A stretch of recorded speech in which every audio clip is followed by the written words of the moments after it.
The European Tour just banned Alex Eala, and the tennis world completely lost its mind. One decision, one phone call, and suddenly everything changed overnight. Nobody saw it coming. Not the fans, not the media, not even her own team. But here's the part that nobody is talking about yet.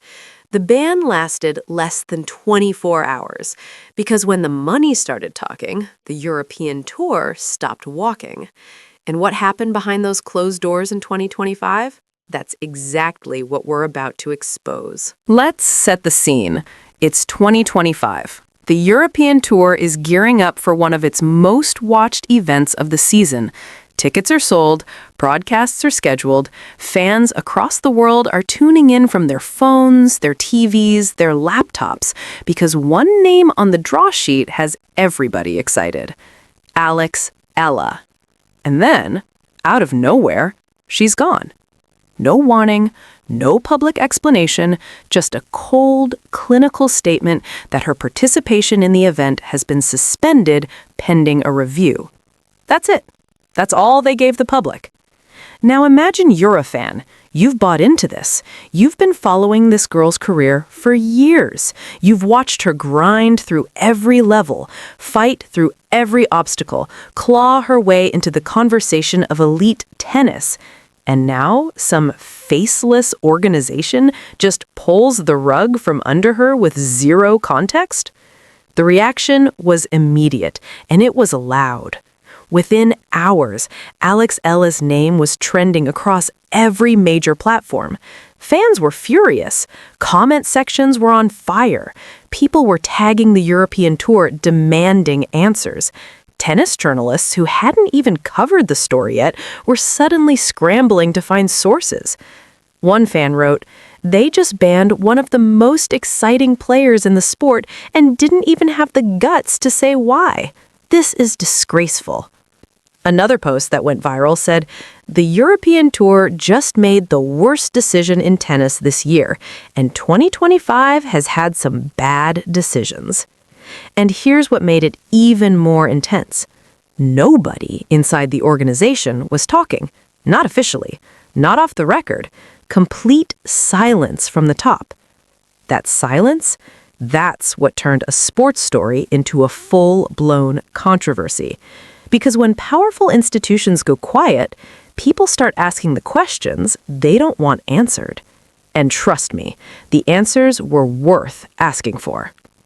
Before we go any further, if you're somehow new to the name Alex Eala, let me catch you up, because understanding who she is makes this whole story hit 10 times harder. Alex Eala is a Filipino professional tennis player, and that alone already means something massive because she didn't come up through the traditional pipeline of tennis powerhouses. She didn't grow up in a country with a 100-year tennis culture. She came from a place where tennis was almost an afterthought at the national sports level, and she became elite anyway. By 2025, Eala had built herself into one of the most talked about young players on the women's circuit. She had results, she had ranking points, she had an aggressive, fearless style of play that made her must-watch tennis. But more than any of that, she had a story, and people connected to that story deeply. Her fan base wasn't just Filipino tennis fans, it was people all over the world who saw themselves in her journey. The underdog narrative, the kid who wasn't supposed to make it to this level but showed up and competed anyway. There's something universal about that. She also had something modern sports desperately needs. She was marketable. Sponsors knew it. Brands knew it. The viewership numbers whenever she played told the whole story without anyone needing to say a word. So when the European Tour decided to ban her, even temporarily, they weren't just banning a player. They were touching something people cared about, something personal.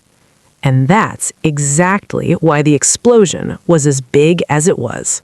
Stay with me, because it's about to get a lot more interesting. Okay, so what actually happened? Here's where it gets murky. And honestly, the murkiness itself tells you everything. Sources close to the situation, and I want to be very clear, this is not on any major outlet yet, suggest that the ban stemmed from an internal dispute between Eala's team and European Tour officials over tournament conditions, specifically around scheduling, preparation time, and certain contractual obligations that her camp felt were not being honored by the organization. Now, was this a clear-cut rule violation? Not exactly. This was more of a gray area, a conflict between what was written in the fine print and what was actually happening on the ground. And when Eala's team pushed back, when they raised their voice and said, "This isn't right," certain officials within the tour didn't appreciate the challenge to their authority. So they responded the only way bureaucratic organizations know how to respond when they feel threatened. They swung the hammer. The ban was less about protecting the integrity of the sport and more about sending a message that said, fall in line or face consequences. And look, this isn't rare in professional sports. You've seen it happen across every major league, every major tour, every organization that gets big enough to start believing its own rules matter more than the people those rules are supposed to protect. What made this different was who they chose to send that message to. Because Alex Eala wasn't just any player. She was a player with global visibility, a massive social following, and, this is the key part, a portfolio of sponsorship deals that involved some very serious money. They picked the wrong fight, and they were about to find out just how wrong they were. This is the part of the story where the plot completely flips.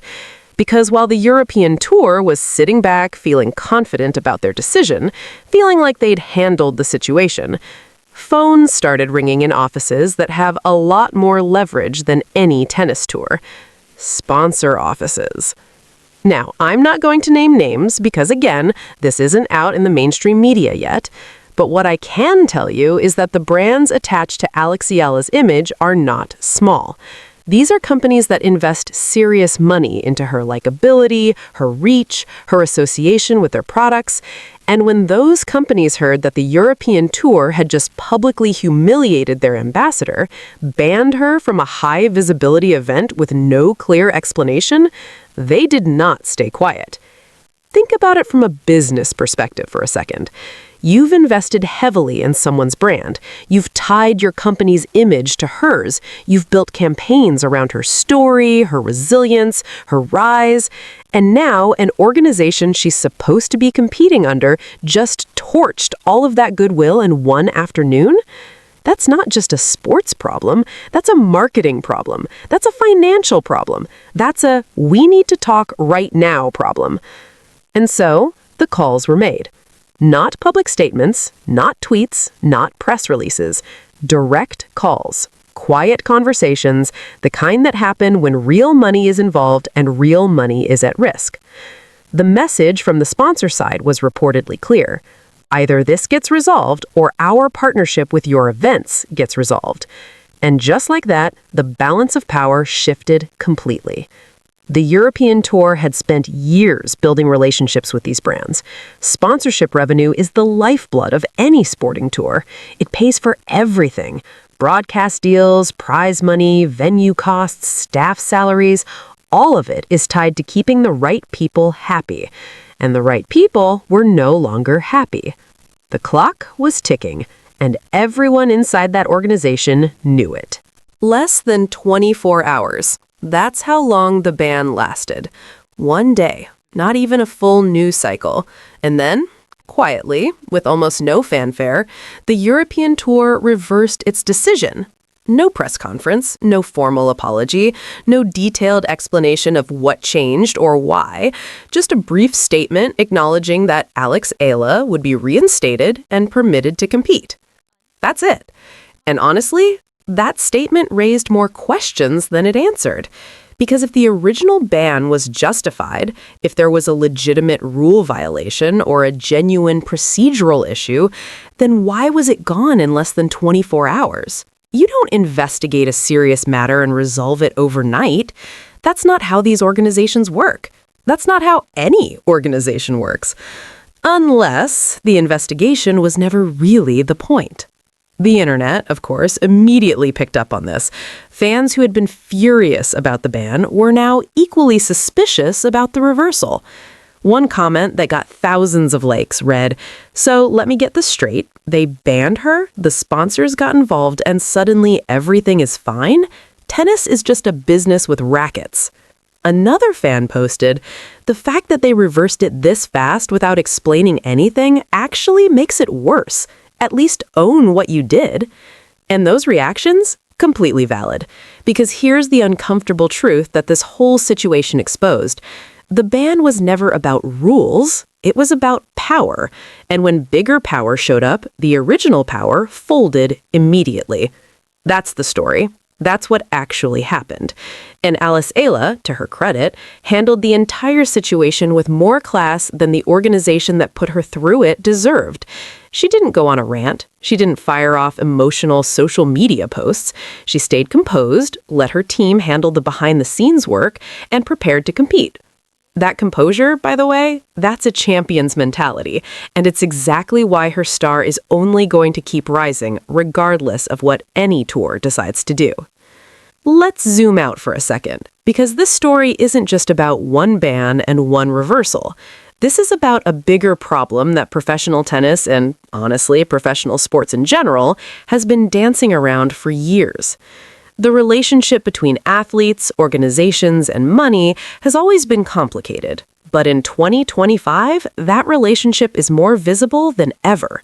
Social media means nothing stays hidden. Fan bases are more vocal and more organized than they've ever been. And sponsors are increasingly aware that their brand reputation is directly tied to how the organizations they fund treat the athletes their money is supposed to support. What the European Tour did to Alex Eala was a power play that backfired spectacularly. And the reason it backfired wasn't just because fans were angry, although that mattered. It backfired because the financial ecosystem around her was strong enough to push back. But here's the question that should make everyone uncomfortable. What about the players who don't have that ecosystem? What about the athletes who get banned, sidelined, or quietly pushed out and don't have sponsors making calls on their behalf? What happens to those players?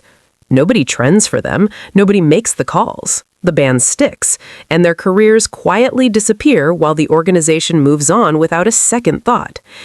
Alex Eala's story had a happy ending, but it only had a happy ending because she was big enough, visible enough, and commercially valuable enough to force one. That's not justice. That's just business. And tennis, like every major sport, needs to have an honest conversation about whether the rules it enforces are actually about the sport or whether they're really just about protecting whoever has the most leverage at any given moment. Because if it's the latter, and the stories strongly suggest it is, then every athlete competing under these organizations deserves to know that.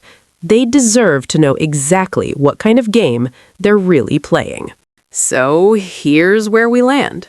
Alex Eala got banned. The internet exploded. Sponsors made calls. The ban vanished, and the European Tour moved on like nothing happened.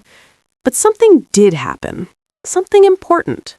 We got a rare, unfiltered look at how power actually operates in professional sports.